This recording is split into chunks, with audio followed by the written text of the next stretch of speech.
બીએલઓના સમર્થનમાં આપ નેતાનો અનોખો વિરોધ।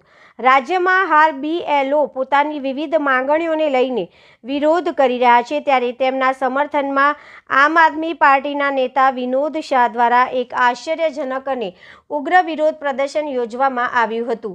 બીએલઓની વેદના સરકાર સુધી પહોંચાડવા માટે તેમણે જાહેરમાં પોતાના શરીર પર કોરડા સાંકળ વીંઝીને અનોખી રીતે સરકારને જગાડવાનો પ્રયાસ કર્યો હતો। આમ આદમી પાર્ટીના નેતા વિનોદ શાહે જાહેર માર્ગ ઉપર પોતાના શરીર પર સાંકળથી જાતે જ પ્રહાર કરવાનું શરૂ કર્યું હતું। આ દ્રશ્ય જોઈને ત્યાં હાજર અન્ય કાર્યકરોના શ્વાસ અદ્ધર થઈ ગયા હતા। સાથે કાર્યકરો તેમને રોકવાનો પ્રયાસ કર્યો હોવા છતાં વિનોદ શાહ બીએલઓની વેદનાને વાચા આપવા પોતાના શરીર પર પ્રહાર કર્યા હતા।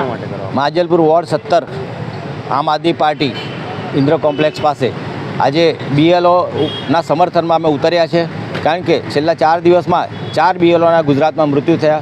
આખા દેશમાં 19 દિવસમાં 16 બીએલઓના મૃત્યુ થયા અને આજે 25 થી 30 બીએલઓ જે એમને હૃદયરોગનો હુમલો આવ્યો તેઓ આજે સારવાર હેઠળ છે।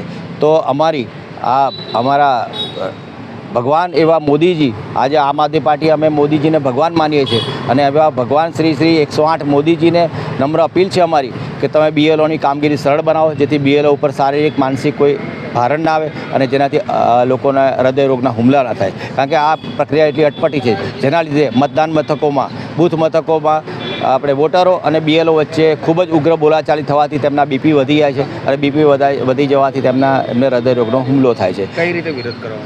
મેં મારી પીઠ ઉપર સાંકળ મારી અને જે મૃતકો છે, 16 મૃતકો છે, તેમને મેં સાંકળ મારીને શ્રદ્ધાંજલિ આપી કે તેમના આત્માને શાંતિ મળે અને આગળ કોઈનું અપમૃત્યુ ના થાય। કોઈ પણ બીએલઓનું ગુજરાતમાં તો શું આખા દેશમાં અપમૃત્યુ ના થાય, હૃદયરોગનો હુમલો ના આવે, તો એના માટે અમારી ભગવાનને પ્રાર્થના છે કે હવે પછી કોઈ બીએલઓનું અપમૃત્યુ ના થાય, એવી આમ આદમી પાર્ટીની આ માગણી છે અને સરકારશ્રી અમારી માગણી પૂરી કરે એવી મારી વિનંતી છે। આગળ શું રણનીતિ? જો સરકારશ્રી આમાં ગંભીર બનીને એસઆઈની પ્રક્રિયા સરળ નહીં બનાવે અને જો આ જ રીતે હૃદયરોગના હુમલાથી બીએલઓના મરણો થતા રહેશે તો આગળ જતાં આમ આદમી પાર્ટીને આનાથી પણ ઉગ્ર આંદોલન કરવાની ફરજ પડશે।